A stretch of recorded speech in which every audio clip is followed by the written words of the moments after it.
श्री शिवाय नमस्तुभ्यम। प्रिय श्रोतागणों, भगवान भोलेनाथ और माता पार्वती की कृपा सभी श्रोताओं पर बनी रहे। प्रिय श्रोतागणों, आइए आज श्रवण करते हैं श्रावण मास महात्म्य का 9वें दिन का अध्याय। माता पार्वती ने पूछा, भगवान आपने जो यह कहा है कि पहले कपर्दी का दर्शन करें, इसका क्या कारण है? क्योंकि वह तो आपका सेवक है। स्वामी के पश्चात ही सेवक का पूजन हो, यह सनातन धर्म है। महादेव जी कहते हैं, प्रभास क्षेत्र में सोमेश्वर देव के रूप में जो लिंग रूपधारी सदाशिव विराजमान है, वे इंद्रियतीत पुरुषों द्वारा चिंतन करने योग्य हैं।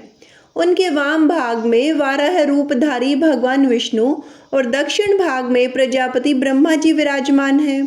द्वापर की संधि में कलयुग प्राप्त होने पर स्त्री, मलेच्छ, शूद्र तथा अन्य पापाचारी मनुष्य भी भगवान सोमनाथ का दर्शन करके शीघ्र ही स्वर्गलोक को चले जाते थे। बालक और वृद्ध सभी उत्तम गति को प्राप्त होते थे।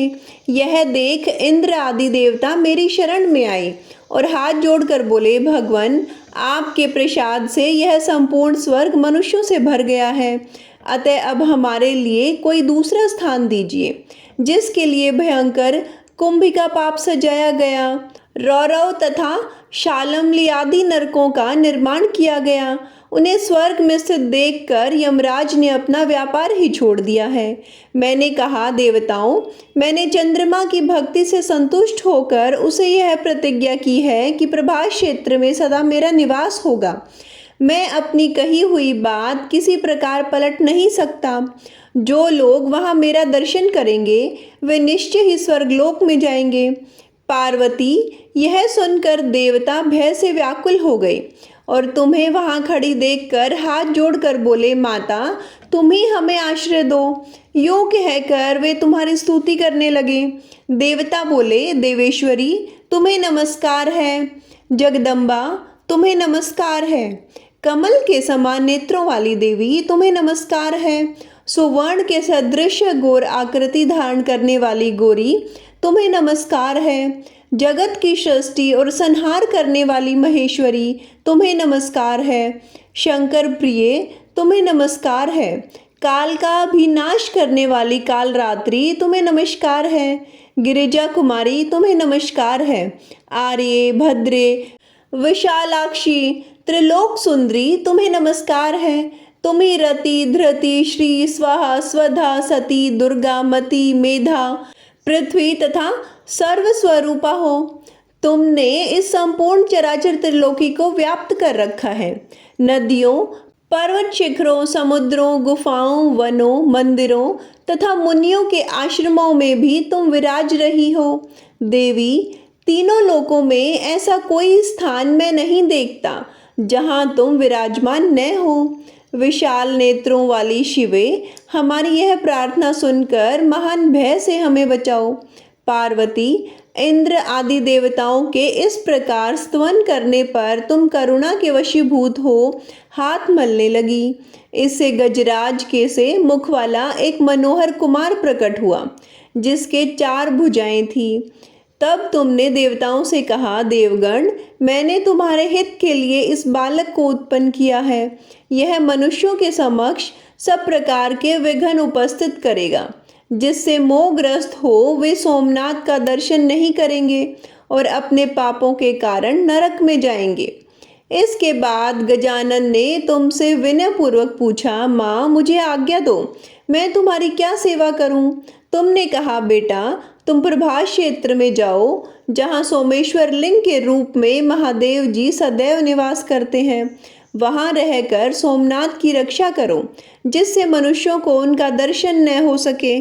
तुम्हारे इस आदेश से गजानन वहां गए तथा सदा वहीं स्थित रहकर मनुष्यों के सम्मुख विघ्न उपस्थित करते हैं।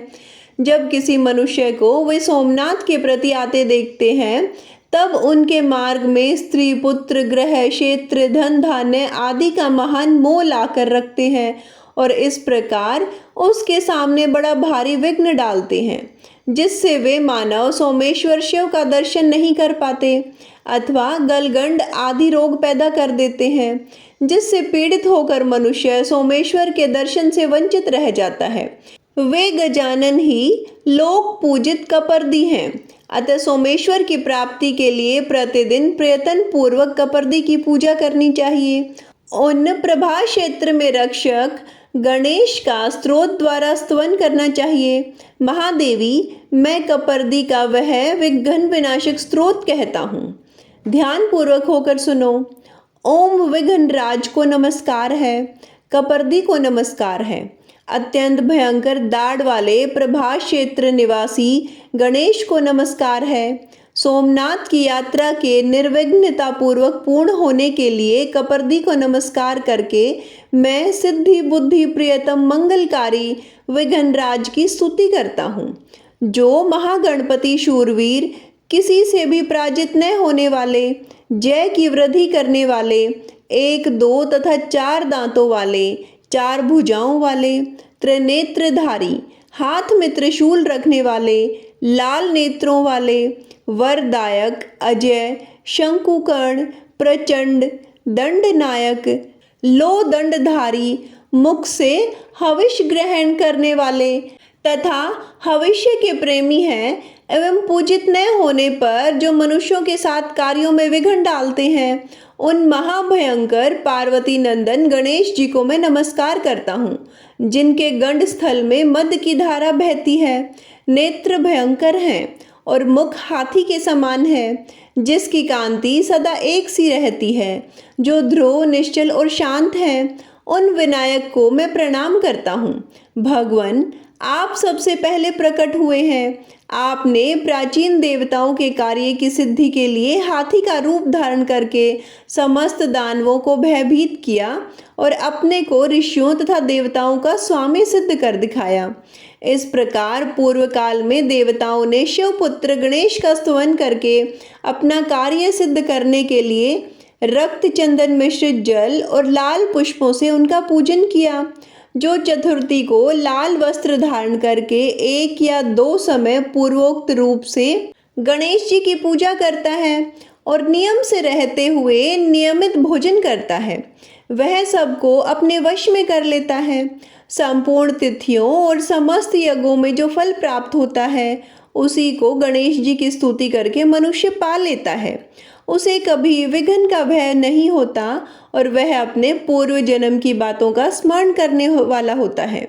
जो प्रतिदिन इस स्तोत्र का पाठ करता है, वह 6 महीने में ही इसका फल प्राप्त करता है। वर्ष भर में उसे सिद्धि प्राप्ति होती है और भगवान सोमनाथ कृपा पूर्वक उसे दर्शन देते हैं। महादेव जी कहते हैं, महादेवी, कपर्दी का पूजन करने के पश्चात मनुष्य केदार लिंग के समीप जाए। कपर्दी से अग्निकोण में भीमेश्वर के समीप केदारेश्वर नामक स्वयंभू लिंग स्थित है। वह कल्प पर्यंत स्थिर रहने वाला लिंग मुझे बहुत ही प्रिय है। उस महाप्रकाश में लिंग को वृद्धि लिंग भी कहते हैं। देवी, स्वयं मैंने ही उनकी पूजा की है। जो चतुर्दशी शिवरात्रि को वहाँ निराहार रहकर जागरण करता है, उसे सनातन लोक प्राप्त होता है। प्राचीन युग में केदारेश्वर का नाम रुद्रेश्वर था।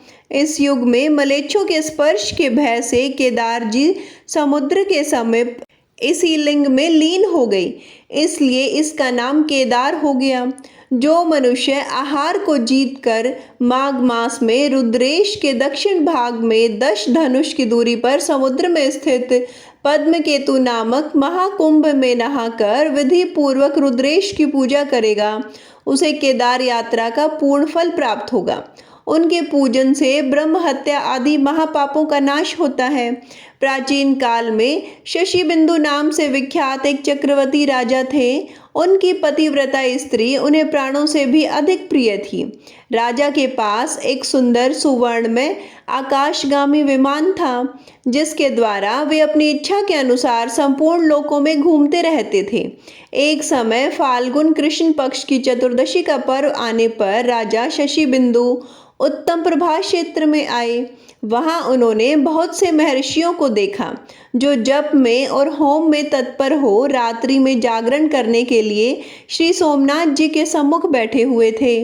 राजा ने भी सोमनाथ का दर्शन और प्रणाम करके विधि पूर्वक पूजन किया और कर्मशः भक्ति भाव से उन सभी ऋषियों मुनियों का स्वागत सत्कार करके वे केदारनाथ लिंग के पास चले आए। वहाँ विचित्र पुष्प मालाओं, नैवेद्यों तथा मनोहर वस्त्र आभूषणों से केदारेश्वर की पूजा की और वहीं एकाग्रचित हो जागरण किया। तब वे सब मुनि कौतूहलवश राजा के समीप गए और इस प्रकार बोले, राजन, तुम सोमेश्वर देव को छोड़कर केदार जी के आगे जो जागरण और पूजन करते हो उसका क्या कारण है? राजा ने कहा, विप्रवरों, आप लोग सुने, यह मेरे पूर्व जन्म का वृतांत है। पहले जन्म में मैं ब्राह्मणों की पूजा करने वाला शूद्र था। मेरी जन्मभूमि सौराष्ट्र देश में थी। एक समय वहाँ भयंकर अनावृष्टि हुई। उस समय मैं भूख से व्याकुल होकर प्रभास क्षेत्र में चला आया। वहाँ आने पर हरिणी के मूल भाग में स्थित एक सुंदर सरोवर पर मेरी दृष्टि पड़ी, जो राम सरोवर के नाम से प्रसिद्ध था। वह तड़ाग कमल समूह से सुशोभित था। मैं थका मांदा तो था ही, उस सरोवर को देखकर मैंने स्नान किया तथा देवताओं और पितरों का तर्पण करके उसके स्वच्छ जल को पिया। तत्पश्चात मेरी स्त्री ने कहा, इन कमल पुष्पों को ले लीजिए, यहाँ से निकट ही एक सुंदर स्थान दिखाई देता है। वहाँ चलकर इन पुष्पों को बेचेंगे, जिससे कुछ भोजन की व्यवस्था हो सकेगी। पत्नी के ऐसा कहने पर मैं जल के भीतर उतरा और बहुत से कमल के पुष्प लेकर नगरी की ओर चला। वहाँ पहुंचकर सड़कों, चौराहों और तिमुहानियों पर घूमता रहा, परंतु किसी ने भी मेरे फूल नहीं लिए। इतने में दिन डूब गया और मैं अपनी पत्नी के साथ एक मंदिर में आकर सो गया। वहाँ स्त्री सहित मुझे भूख अधिक पीड़ा देने लगी। इतने में ही मैंने देखा किसी देवालय में होम और जागरण हो रहा है। तभी मैं भी उठकर वहाँ गया और रुद्रेश्वर नामक वृद्धि लिंग का दर्शन किया। उस समय वहाँ अनंगवती नामक एक वैश्या शिवरात्रि व्रत में संलग्न हो नृत्य, गीत और उत्सव आदि के द्वारा भगवान के सामने जागरण कर रही थी। मैंने एक मनुष्य से पूछा, भाई, यहाँ रात्रि में जागरण किस लिए होता है? यह नाच गान और उत्सव में लगी हुई कौन स्त्री दिखाई दे रही है? उसने बताया, आज शिव धर्मोत्तर पुराण में प्रतिपादित शिवरात्रि है। यह धर्मपरायणा स्त्री अनंगवती नाम की वैश्या है, जो कल्याण में शिवरात्रि व्रत के जागरण कर रही है।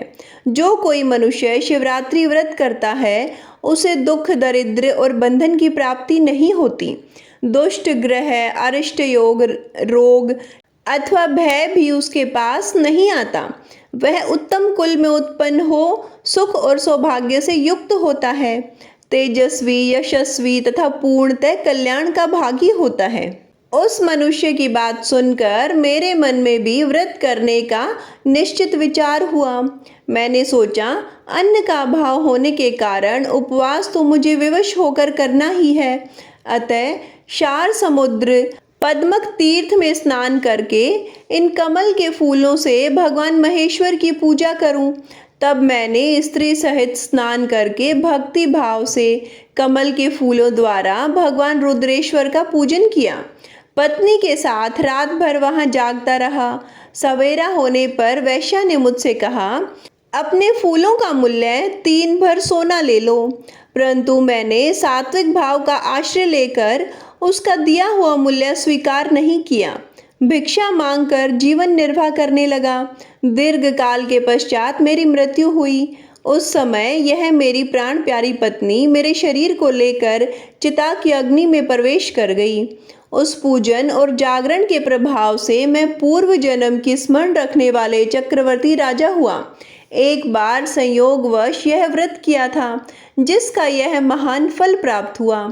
अब मैं भक्ति भाव से यथावत सामग्री के साथ जो इस व्रत का पालन करता हूँ, इसका भविष्य में क्या फल होगा यह मैं नहीं जानता।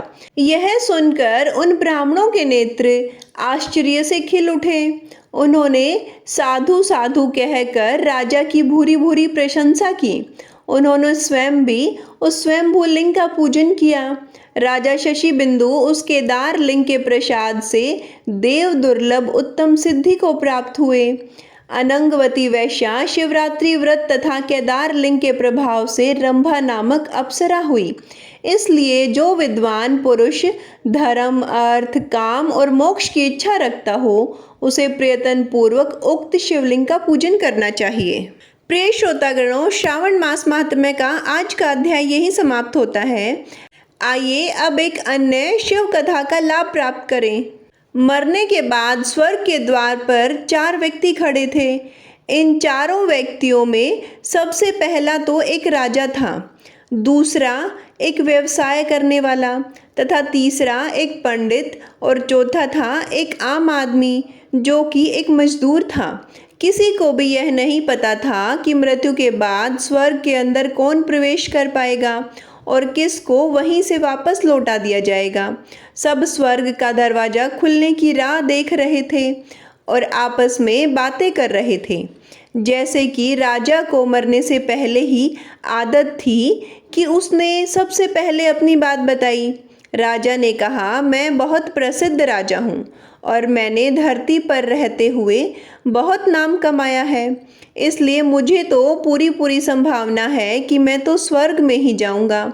फिर व्यापारी ने अपनी बात सामने रखी और वह कहने लगा कि मैंने धरती पर खूब धन कमाया है और उस धन से मैंने सैकड़ों लोगों की सहायता की है, इसलिए स्वर्ग में अंदर जाने का असली हकदार तो मैं ही हूँ।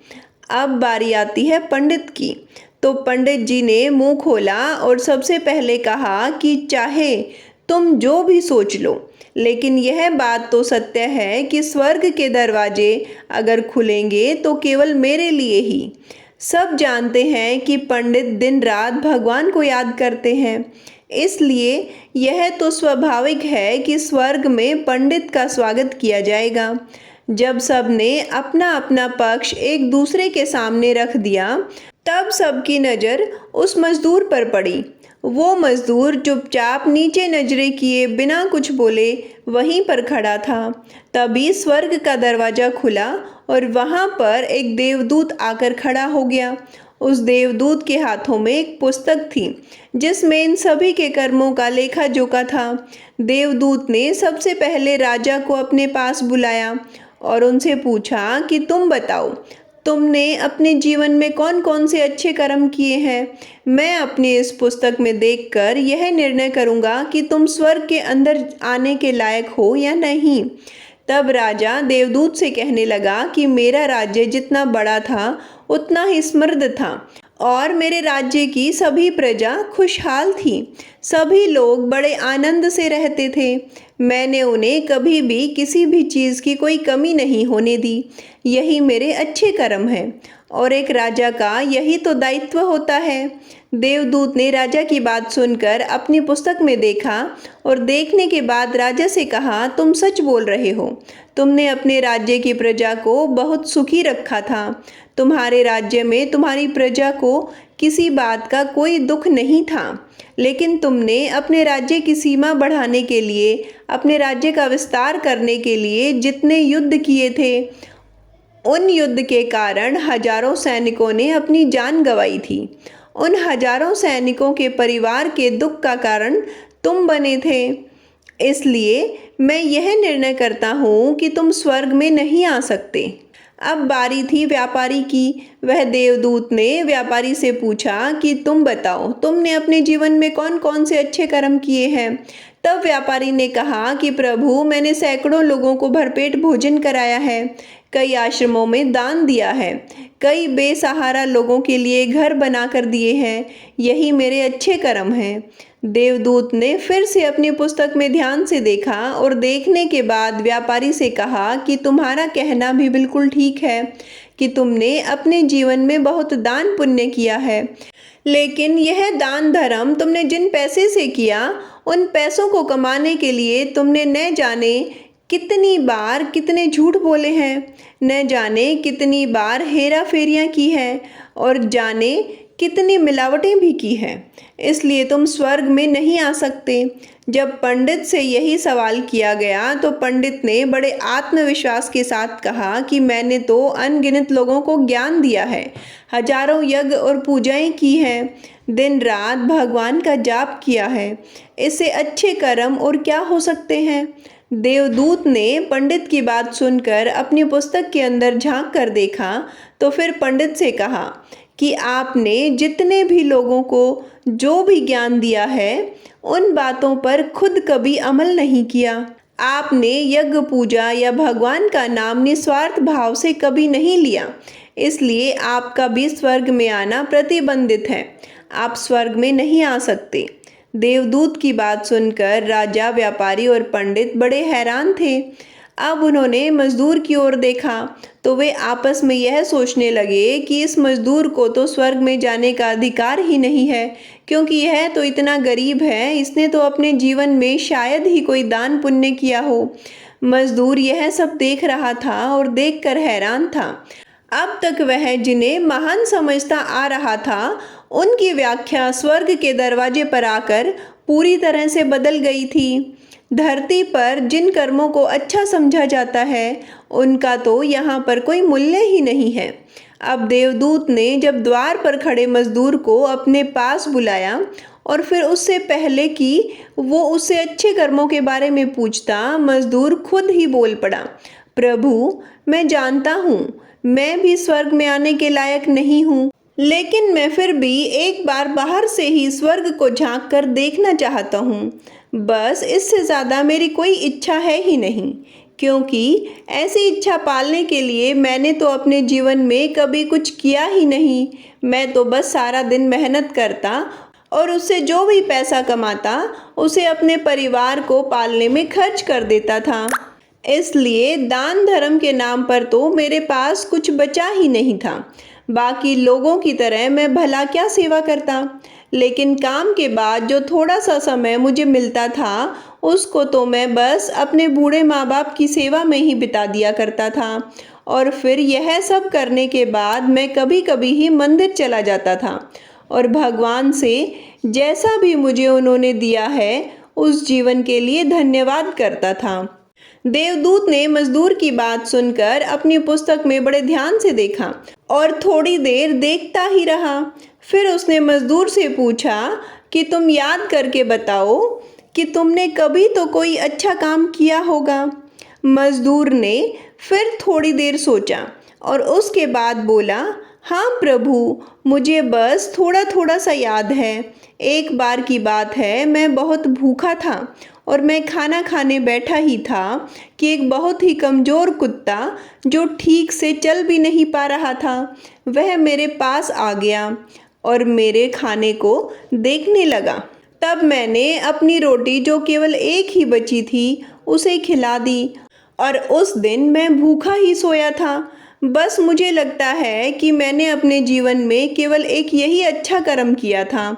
मजदूर की बात सुनने के बाद देवदूत मुस्कुराया और मजदूर को बड़े सम्मान के साथ स्वर्ग के अंदर लेकर चला गया। द्वार के बाहर राजा, व्यवसायी और पंडित एक दूसरे का मुंह देखते रह गए। प्रिय श्रोताओं, अच्छे कर्म लोभ, मोह, माया इन सब भावों में आकर नहीं किए जाते, न ही उन्हें अच्छे कर्मों की श्रेणी में गिना जाता है, बल्कि निस्वार्थ भाव से बिना किसी लालच के, बिना किसी स्वार्थ के एक भी अच्छा काम यदि आपसे हो जाए तो वह आपके जीवन भर के सभी पापों को नष्ट करने की सामर्थ्य रखता है। इसलिए जब भी अवसर मिले निस्वार्थ भाव से, शुद्ध मन से अच्छे कर्म जरूर करें। प्रिय श्रोताओं, यह थी आज की कथा। हर रोज इसी प्रकार की कथाएं सुनने के लिए जुड़े रहिए हमारे चैनल हमारी संस्कृति हमारे संस्कार से। धन्यवाद।